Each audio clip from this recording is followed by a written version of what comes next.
hello. Welcome to Rockin' the Love. I'm Robyn. And I'm Gil. And we are happy you're with us today. Hey, if you're out there, would you please do us the favor of letting us know in the chat where you are and anything else you want to say to us? We'd love to hear your comments. We love to utilize those as we go through the show. So please feel free. We'd love for you to hit the like button. Don't forget to do that because we like to be liked. We all need it, don't we? And make sure you sign up for our Instagram and Facebook and all those good places so we can keep you up to date on everything that's happening. So, what a week. What a week. Welcome to Rockin' the Love. We have just returned on, when did we come back? Saturday? We came back on Saturday from Southern California, made it back to our home in Northern California, and it has been eventful. So last week, where did we come to them from? Palm Desert. Close, Indian Wells, but it's right next door. Relationship. Yes, and we were at the Centers for Spiritual Living convention, which was fabulous, and we got to hear a lot of people talk and really explore our concepts of Rockin' the Love. So many relationships and things were opened up, and just old ideas and things brought up that made people really think and have to do a deeper dive kind of into what they believe and what they think and what they're really doing and standing in and being. Hello, Robert from Colorado. So good to see you. Gosh, maybe we'll get to meet you one day.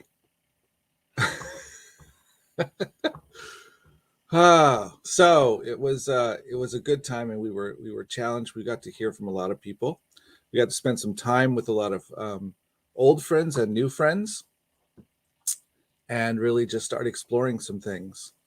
So what's our topic today? Our topic today, that's where I was going to go.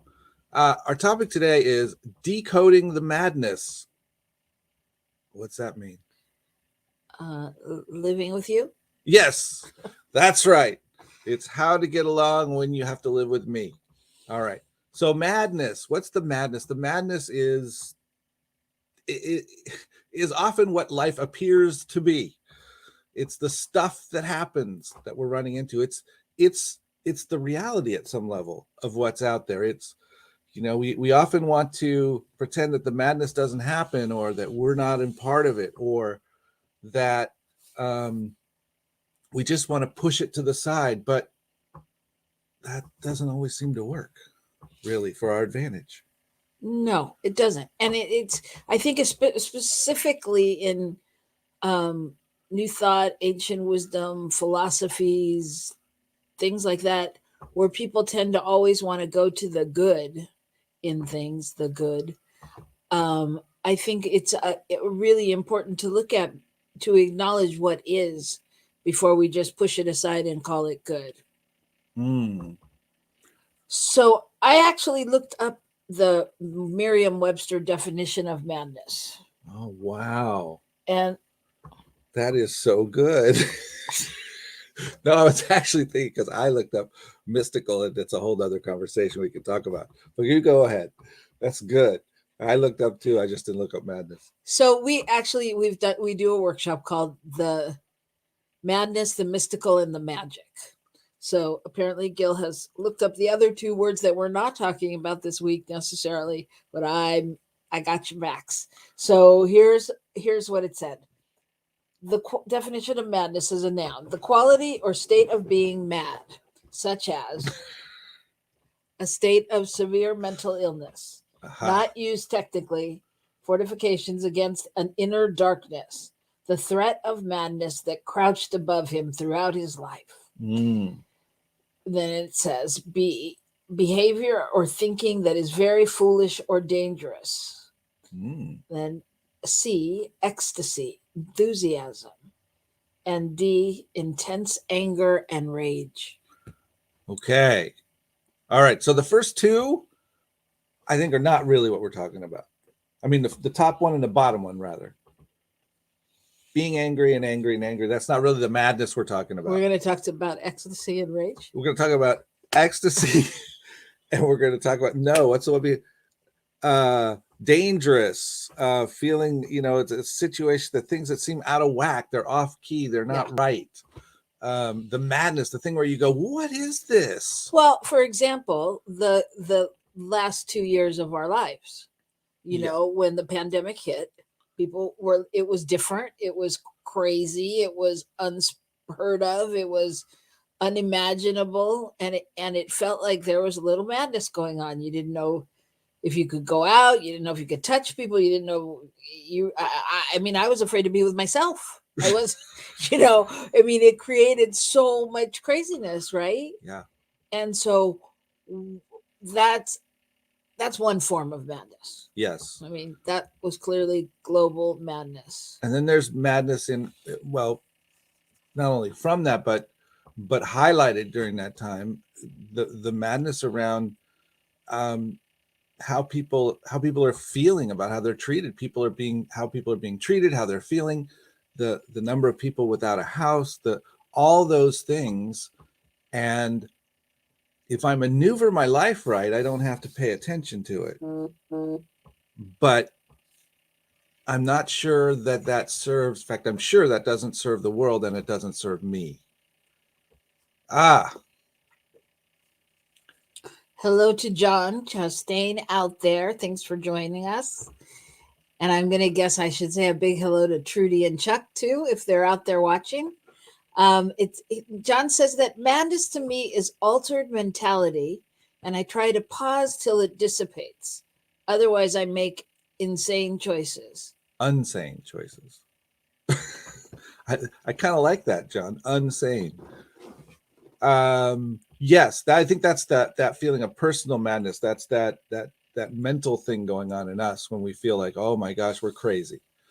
And yeah, it's good idea to stop. That's exactly what we need to do, is stop, but not pretend it's not there, but stop and just be with it and allow ourselves to come back to some place where we can then step forward. Hey, Verona. Welcome. Welcome. I think we've got a couple local cities covered now. Well, the other thing I was going to say though is, we experienced the pandemic. We here in the United States and other places experience some political madness and uncertainty, and there's it seems that there's always that underlying madness and chaos going on if you look for it, right? It doesn't seem like there's ever a shortage. No, there's never a shortage, it seems. But what do we do with it? What do we do? How do we take that madness and allow it to somehow bring us to the next step, to move us into something more? How do we address that madness in our lives?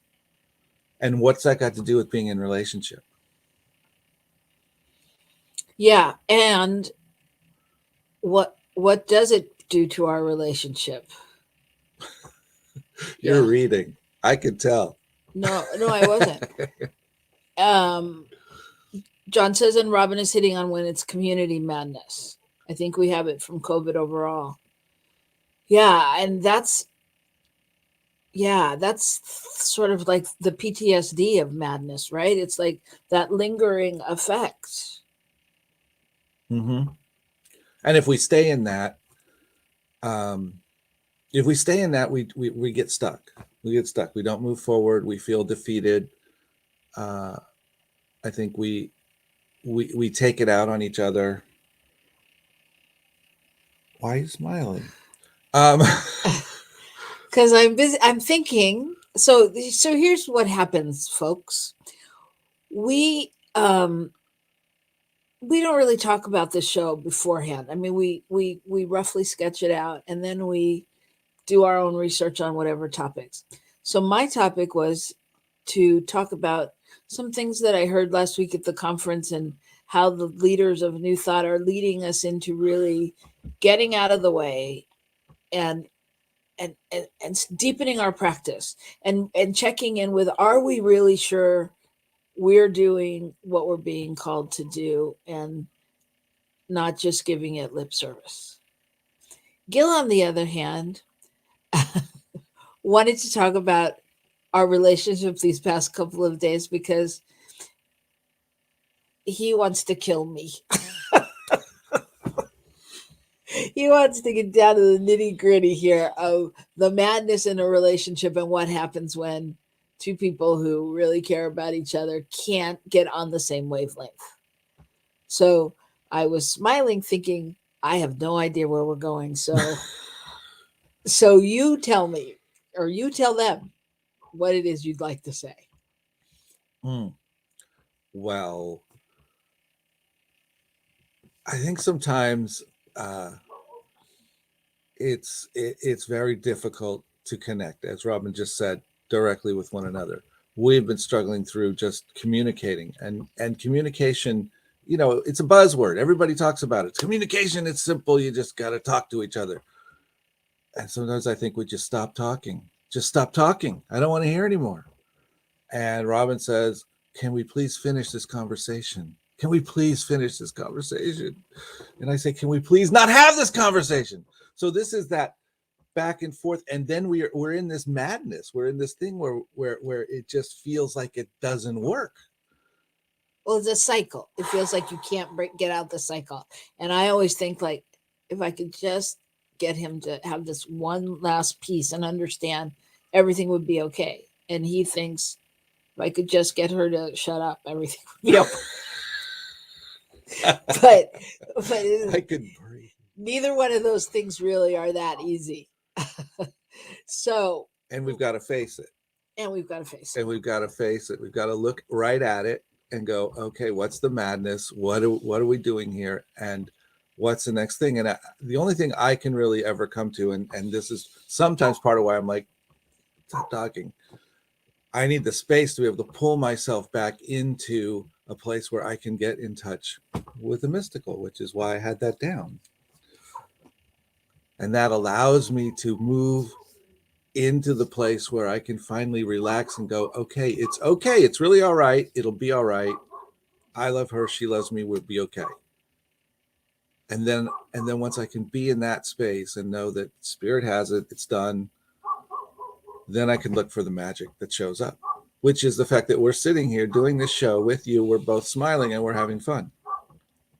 And we're excited because we have a fabulous guest. Yes, we do. That you have seen, the award-winning Laura Topper, the little banner go by. And she's going to join us in a little bit. And she has some thoughts on this too. But I do think, as we are, anyone out there listening is a vehicle and an anchor of love. Obviously, if you've arrived here, you're attracted to the love. You are committed to the love. I know the people that I can see out there are ambassadors of the love all the time. And so what do you do when you're just not feeling it?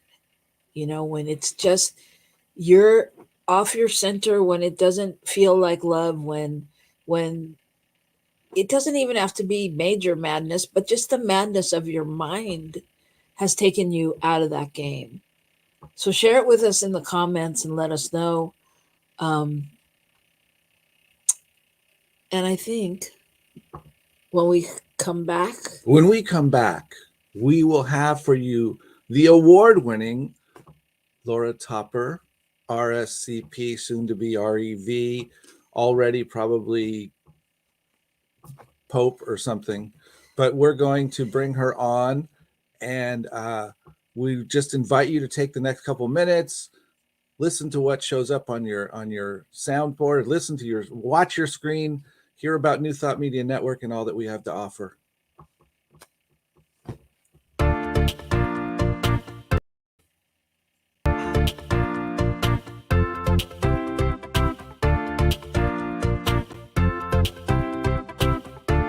Thank you, Center for Spiritual Living Denver, for your continued support. Thank you, Center for Spiritual Living Midtown Atlanta, for your monthly contribution. Thank you Center for Spiritual Living North Jersey for your monthly contribution. And please help us welcome Center for Spiritual Living in La Mesa, California. Thank you for your monthly donation. And a special thanks to Hefferland Foundation for your generous technology grant. And Suze Ajit, thank you for your very generous donation.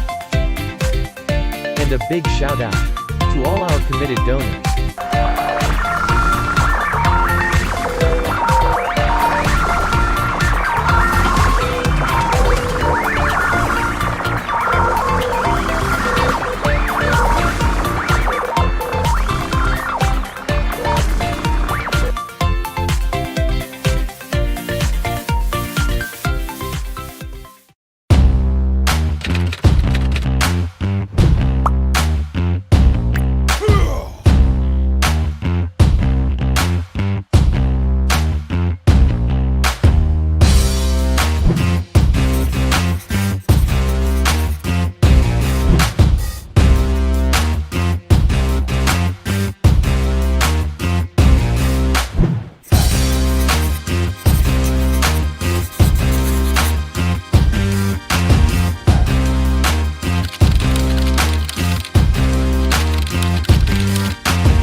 Hello. Hi, everybody. Welcome back. We're really glad you're still with us. Then I'm Gil, I'm Robyn. and we're here with Rockin' the Love today. This last Wednesday of January 2022. Can you believe it? We're already here. First month is poof, gone. That's crazy. Anyway, but let's not waste another minute. I am so excited to welcome our guest. She is an amazing practitioner. She is what in Spanish in Spanish we call it an estuche de monerías. And in English, I guess that is the equivalent of a treasure chest, because she's just like gold and gems, and she does so many things. I know I won't hit on them all, but she is a practitioner. She has a couple of shows on New Thought Media Network. She is an amazing singer and songwriter, and she is truly changing the world. So you'll find out more about what she does throughout this conversation, but I'm just going to welcome the award-winning Laura Topper, who just won an award for Global Services Practitioner Minister. It was open to all people, but it was the person who was taking these teachings out into the world and sharing them in a magnificent way. And so, welcome. Oh, Welcome. wow. Thank you so much it's just, first of all, it's just amazing to be here on your show, and for saying everything you've just said. Wow, I've got to take all of that in, but I'm just honored to be here on your show, Rockin' the Love, with both of you. John says, hello, Laura, Hello, and congratulations. John. Thank you, John. Hello to you too. And where are you coming from today? I'm on the south coast of the UK. Okay. Of England. I am. Yeah. Wow. Yeah. So it's good And to I have to say that Laura is someone who is one of the gifts of the pandemic, because through Zoom and all those things, it's like, we all have new BFFs around the world and in different places that we don't even know. I forget that I don't even know her really. Although we know each other. Yeah. But But I it's mean, like if we were walking down the street, I'd have to go, wait, isn't that, I wouldn't, you know what I mean? Oh, I'd be running after you going, wait, come back. See, Laura, you weren't physically at the conference, but that happened No. to me several times. I met people and they said, "Oh, I'm so-and-so." And I'm like, wait, I know you. But you're usually in a box. And they have a mask on. Now that's madness. Out in the world with a mask. And so the part of them I do know they have covered up, and it's like, oh my gosh. And tell us again what town you're in. Verona would like to know. Oh, I'm in Sussex on the south coast, Eastbourne. Right across the street from the beach. Right across the street from the beach. It's beautiful. Yeah. Yeah. So, wow.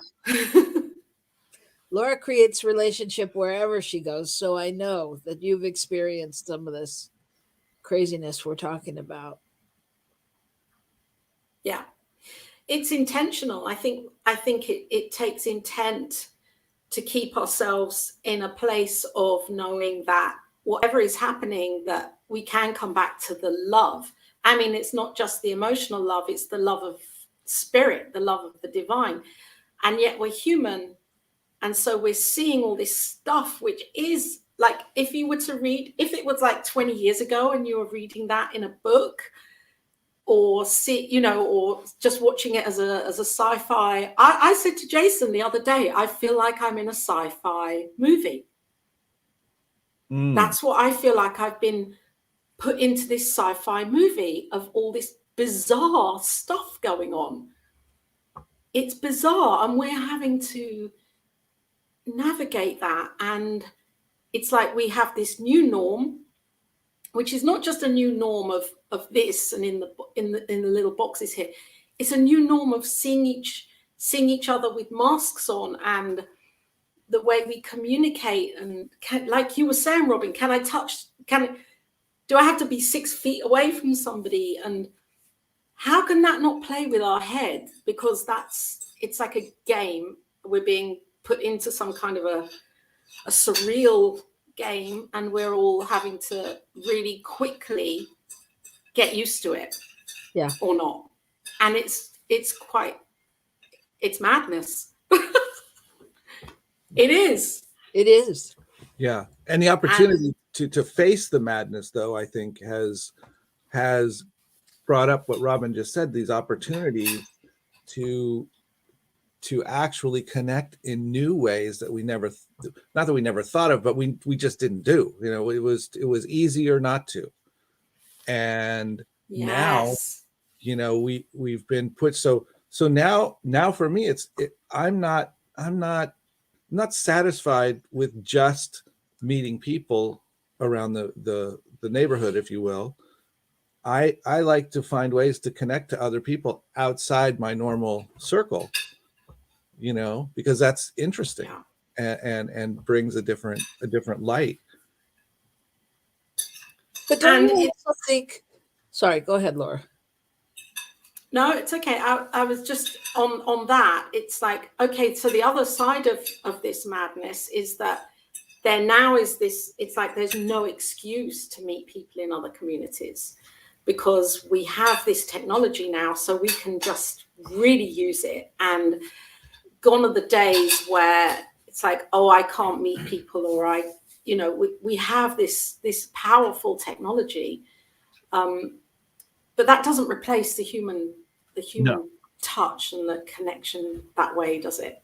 No. But I also think that the madness, because it was a global thing, I think it created more of an openness and a willingness to really connect in a different way, because we were all on the same playing field. Had something been going on in the UK or in the United States and we just couldn't use our, we couldn't travel, we wouldn't have connected in the same way. But we all had this common experience that said, nobody gets a pass. Yeah. And so it didn't make any country better than another or any of those things. However, and looking back at that, the night before the day before they announced it here in the UK, I think it was March 2020, March. And then they said, you know, it was kind of creeping up that we were going to go on to lockdown.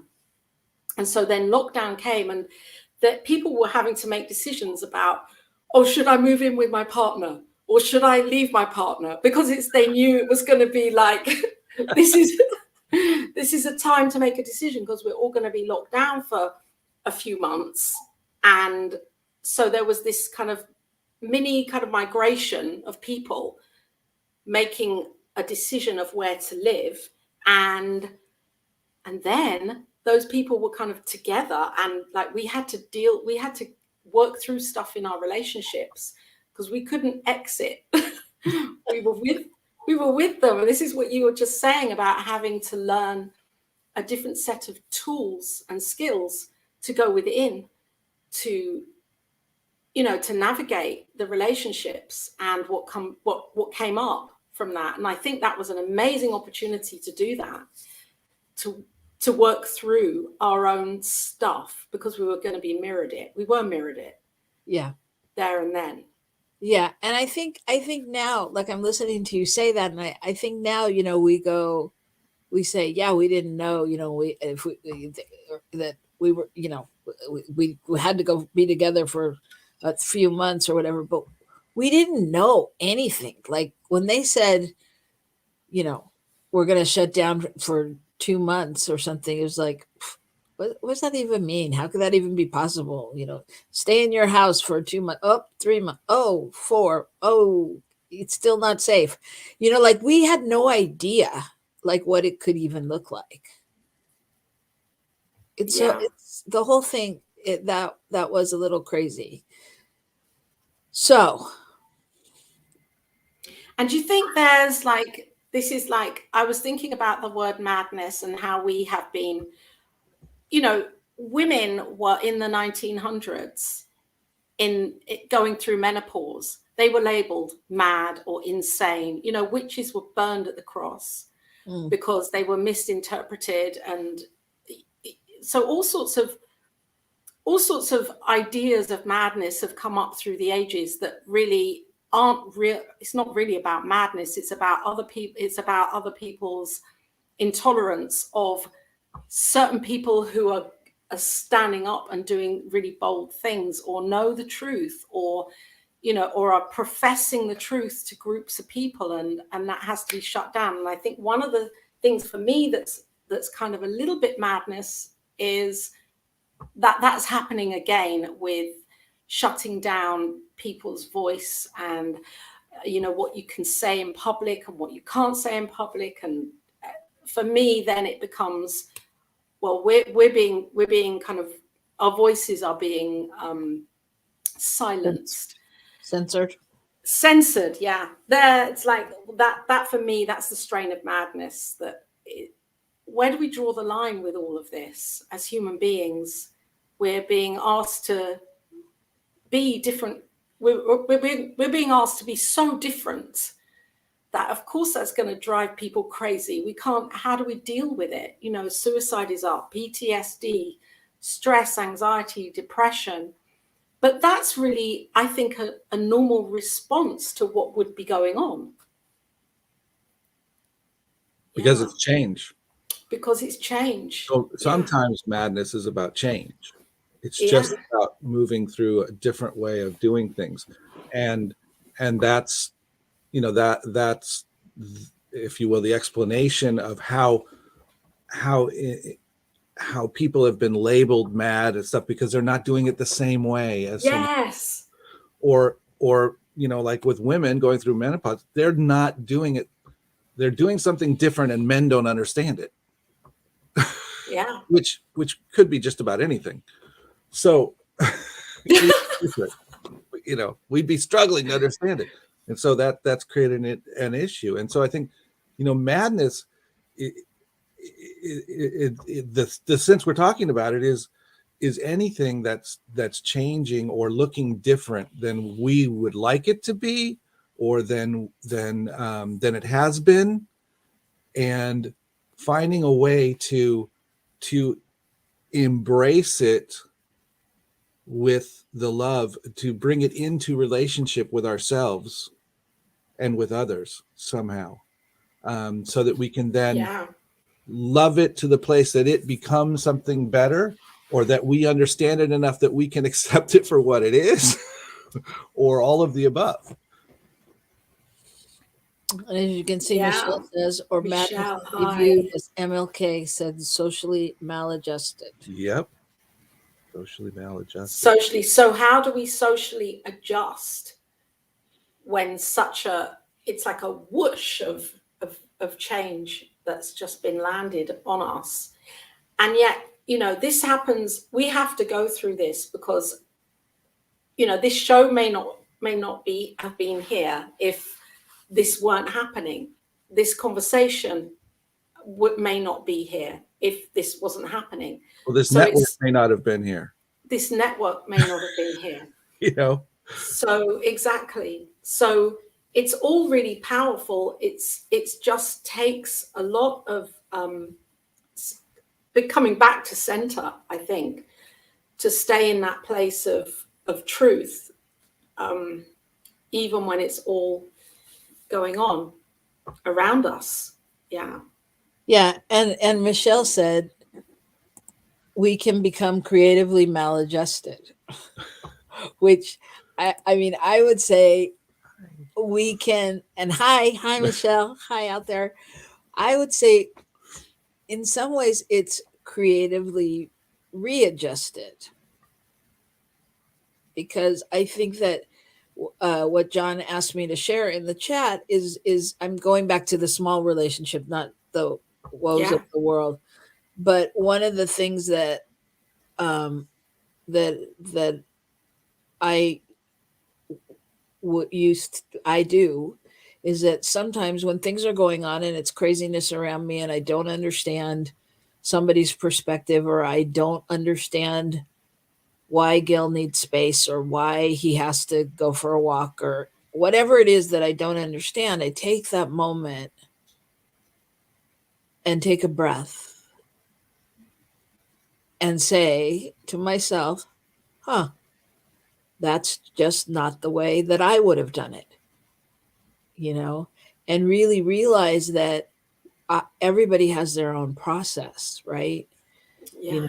And so, yeah, it's just, I mean, to me, it's like a touchstone, because for me, in a relationship, especially with somebody that I love and care about,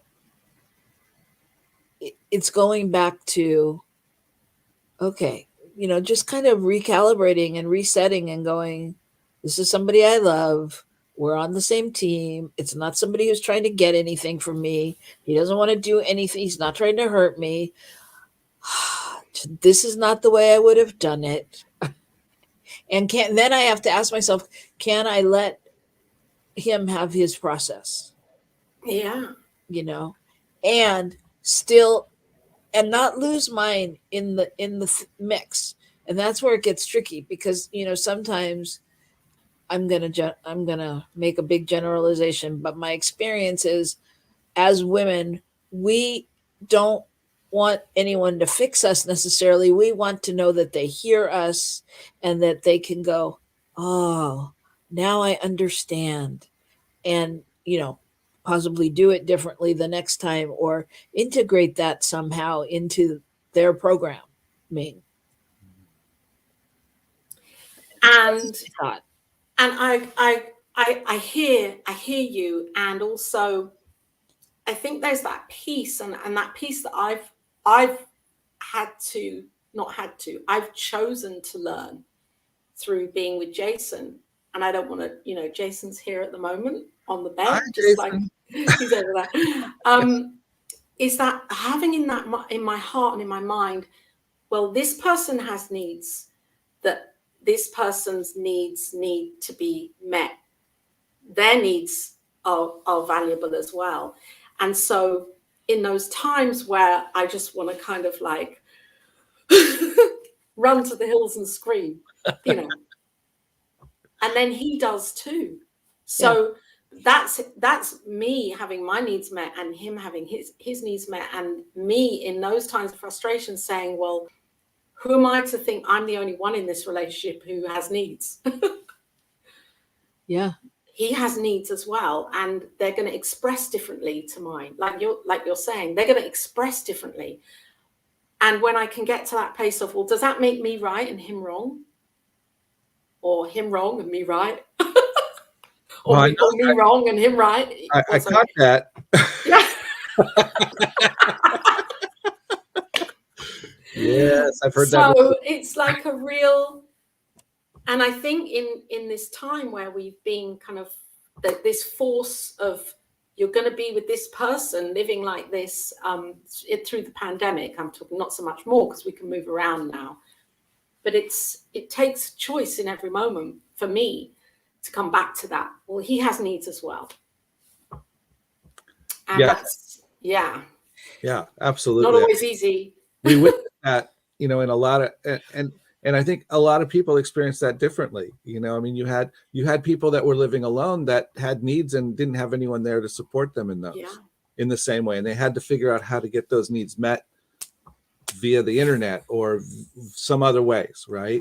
And then you had, the realities of our household with 5 people in it going, gosh, I really love you all. Would you please leave me alone? Leave me alone. I mean, can I get a day to myself? And not in a mean way. That's just, each of us hit our spots where we felt like, oh my gosh, and then the kids were like, I've never seen children so excited to go to school as I did when they were allowed to go to school. They were like, oh my God, I'm going to school. I'm going to school. And I said, so does that mean you're just getting out of here? And they said, yes. Yeah. Yeah, it is interesting. I just want to highlight. Verona said that breathing, brought up breathing. Like I said, breathing. Breathing is a big part of it, and I tend to not talk about it as much, but I think it's so super important. I think like everybody knows to breathe and to take a breath, but a full breath. When you really stop and you focus on the breath. Yeah. It really, if you allow it to, it shifts you to a different place. Totally. And it might make you angrier. It might make you, it doesn't mean it's going to calm you down necessarily. It may take you to but if you continue, it will move you through the process. Yes. Yeah. Yeah. So that's an awareness though, isn't it? Because in the midst of all of it, it's not always easy to say, oh, hold on, I'm just going to breathe. Yeah. In the midst of all of it, there's what we want to say, and maybe it might come across in a way with anger or impatience.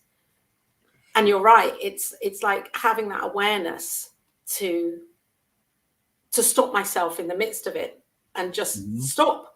Yeah. Yeah. And Verona says, maybe breathe through your heart. And that's key. Thank you, Verona. Key. But listening to you say that, I'm like, yes, we don't always stop and do it. And why not? Because I know for me, if I'm somewhere like a conference or we've been at a concert or something where somebody goes, wait, stop, just hold on, and stops everything, takes their breath, finds their notes, restarts their songs, and you're like, oh my God, that was so great. It's amazing. So amazing. But we're like, I don't want to breathe because it'll look like I made a mistake or whatever it is. Yeah. It's so true. That's interesting. Well, Michelle had a really interesting comment here. What did she say? She, there it is. That's the correlation to an oppressive society where adjustment generally means judgment and further division, hierarchy, instead of pausing and breathing and recognizing oneness. And I was thinking earlier, as you were talking about we witnessed people having to find a way to deal with the madness by blaming it on somebody. And so we saw these divisions happen in our societies because people said, who can I blame? And other people said, how can I use those people's blame to my advantage? So now you have you have both of those things running together. And so you have the hierarchy utilizing the frustration and fear of the people to push them further apart, which only creates more madness. And it all of us have to stop and go, wait, is that true? Is that, this guy mowing my front lawn, did he come here and steal my job? I don't think so. I'm not mowing my lawn intentionally. Right. It doesn't make sense, the kinds of things that people settle on. Well, and I think that's laziness, because it's people's idea that they can have an idea and not be responsible for the outcome of that idea, and not questioning. A lot of people don't question their beliefs, they don't question their ideology. They go along with the masses, or what has always happened for them in their lives, their belief systems. And I think we're being prodded to really question everything now, and not just take things for granted anymore, to really question our lives. And that's such a beautiful thing that we can do. It's so beautiful. I think it's a gift that we can do that we have the space for that, to really question it. Like you say, is this true? Is this really true that this person's taking my job or whatever? No, it isn't true. We're all one here. There's no beginning, no end. We're all in this. The boundaries and the countries that we create are a man-made idea. We're all one on this planet. So I think we're being really invited to question our life, to question ourselves, to question our lives. To question all of it, how am I contributing? How can I support? How can I be more loving? All those questions. Well, and in any given situation, who am I being and where am I operating from? I love that. And I love that. Who am I being and what am I? I think it's a great place to take a breath. And Laura will be back with Laura Topper in a minute, everybody. We're so excited to have her here with us. When we come back, Laura, I'm going to ask you to share a little bit, perhaps, about what you do to keep yourself in that connected position with the world. Maybe you can share a little bit about your show, just a minute. And meanwhile, folks, we invite you to just take a minute, listen to what's coming up, learn a little bit more about the New Thought Media Network, and join us in just a couple.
Welcome back to New Thought Media Network with our guest, Laura Topper.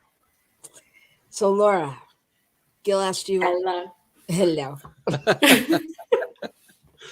So I was just gonna ask you a little bit about, I know that one of the ways you take it seriously connecting to the oneness is through prayer. And Yeah. tell us just a word about that and about your show and about why you do it. Okay. So I do it because it's my way of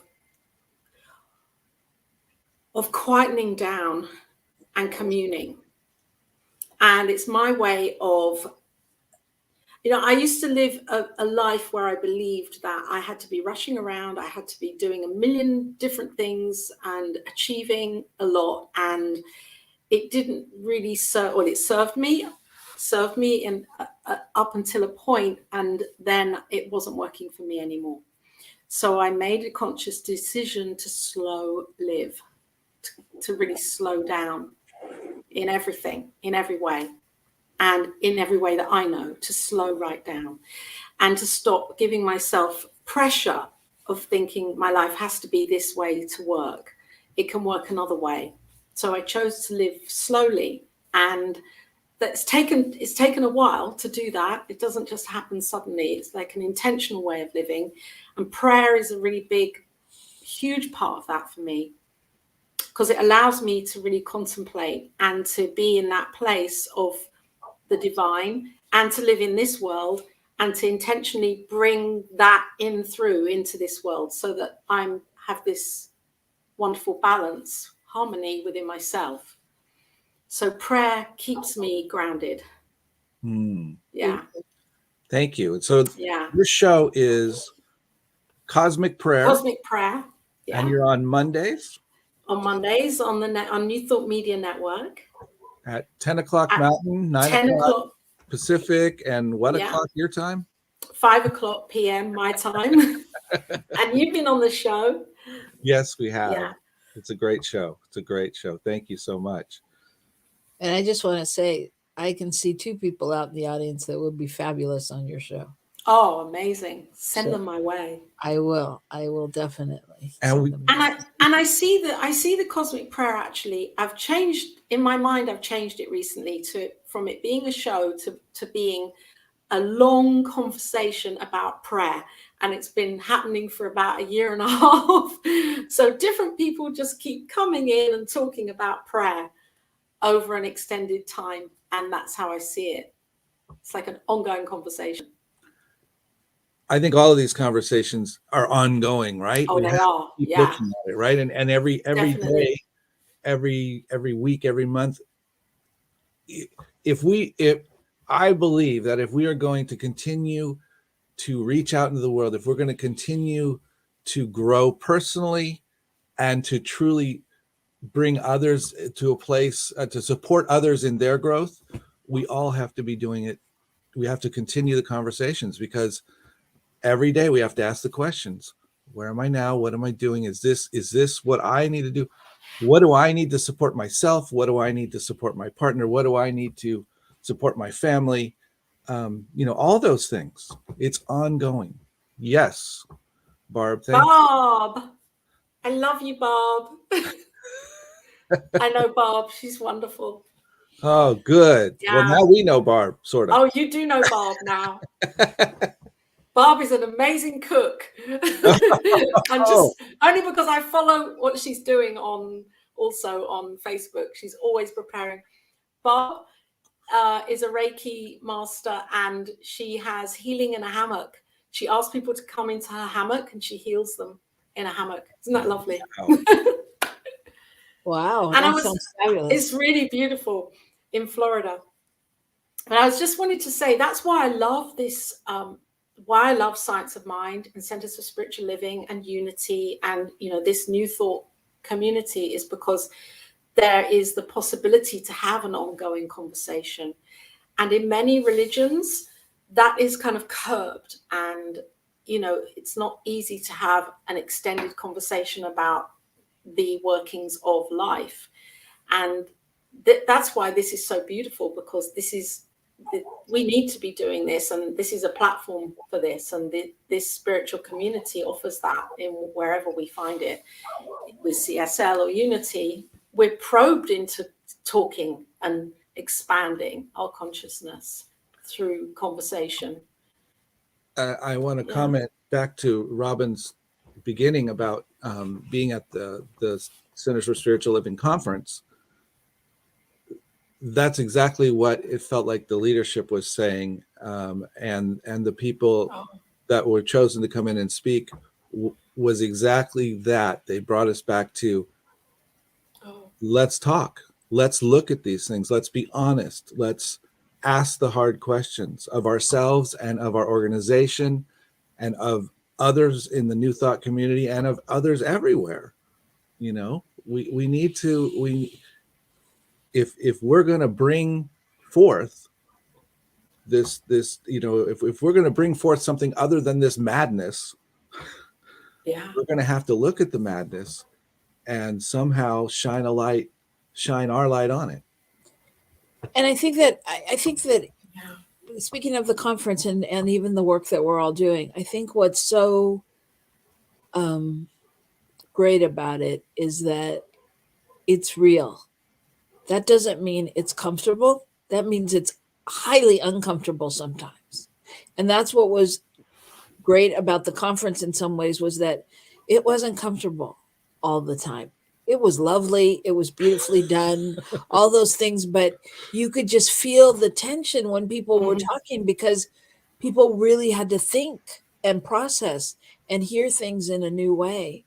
And I think that that's what all of this is about, you know, whether it's decoding the madness, whether it's your show, Laura, the you know, prayer, cosmic prayer, because I mean, when we break it down, we know that what we say is our thoughts are everything is a prayer, right?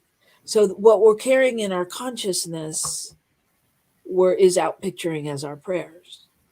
And so it's really, and maybe that's why this all happened, and maybe that's why it feels so great in some ways to be so globally connected, because it feels like we're really all anchoring and holding this together, you know? Yeah. And it was, I'm telling you, the conference, you know, they had someone basically to make you uncomfortable on every No matter what you thought you knew or believed. Yeah. I mean, they had a beautiful transgender woman who talked to all of us about, you know, where can you be more conscious, you know, how people feel when you say good morning and welcome, ladies and gentlemen, at your centers, you know, and all the words we have to take out, and you know, and it's not always an easy shift. I mean, I will be honest, because here I am being honest. You know, I mean, I had a moment of like, oh God, there's so much to learn. Why do I have to know so much? Why do I have to why it'd be easier if I just don't talk? I don't know. No, it wouldn't. Well, I mean, if somebody's a they or a them or a she or a her or a, all right, you know what I mean? Like, it's like, how do you, you know, like I get a new computer or a new phone. I'm like, I don't want to learn anything new. It's good. It does what I need. And I'm like, oh my God, I'm getting old. And so, so like hearing all of the, you know, the different things, it was like, okay, you know, and I mean, what I really got from one of the main talks was what I already knew, is that we're called here to be disruptors. That's, you know, we are disruptors. Yeah, and we're doing that just by being here, doing this. Comfort the disturbed, you know, disturb the comfortable. Disturb the comfortable. And what, you know, as my spiritual mentor years ago here in the UK, Reverend Anya, you know, she said to me, what makes you think it should be comfortable? Right. And that was like, oh, right. What makes you think it should be comfortable? And I really sat with that for years. I still go back to that. It's like, okay, what makes me think it should be comfortable? It should be comfortable. And Michelle says divine disruption. Yeah. Yep. And that reminds me of a minister at Agape said to me during when I was going through training, I was like, oh, it's hard. She's like, what did you think when you sang that song, Use Me? What did you think was going to happen? Right. And I was like, oh. She had a word with my mentor, I think. Right? Well, it takes us right back to words are things. It's the power of our word. It's all a prayer. That's it. Laura Topper, I cannot believe that this hour has flown by. I know. Well, I know. What we do know is that you'll be back because we love you like that. And you have so many different angles and things to say. And we're just so honored that you came to join us today. Thank you again. Thank you so much, Laura. Thank you, everyone who's listening. Those of you who have been shooting us comments and really participating with us. We appreciate it so much. Thank you to Michelle and John and I don't have my glasses on, so I can't read all the names. And others, those we can't see. Thank you so much for being here. We appreciate it. We are really Barb. There you go. And we're looking forward to being with you again next week. We are here on the New Thought Media Network every Wednesday at 1:00 Mountain, 12:00 Pacific time. And we are rocking the love. Next week, we'll have a very special guest, and we don't know who that is yet, so we're not going to tell you. But we were going to have some fun. We're moving into the month of love. The month of love. You know what? I can't figure out where I am. There I am. The month of love. So that's what our next month is about. Yes. So if you liked our show, if you liked what you see or hear, please check out the other shows on New Thought Media Network. There's so much good work happening. And if you are so moved to push that donate button, it would be so greatly appreciated because the network is really doing wonderful things out in the world. And we want to keep you apprised of all of those things. But I want to leave you with, John said in his comments earlier, thanks for talking about needs of others. I needed to hear that and remember to be of service with love to those around me. And I bring that up because that's my challenge to you this week. If you can really stop and breathe and remember the essence of where you're coming from, then you can move forward in a new way. Just try it out. Just really try it out. Take that breath, even walk away from something, maybe breathe and come back to it again, and really just see where you can rock the love. Be the love. Even just take away the awareness for next time you're in a similar situation and you do something different. Yeah. So thank you so much again. Have a great week, and we will see you all next week. Keep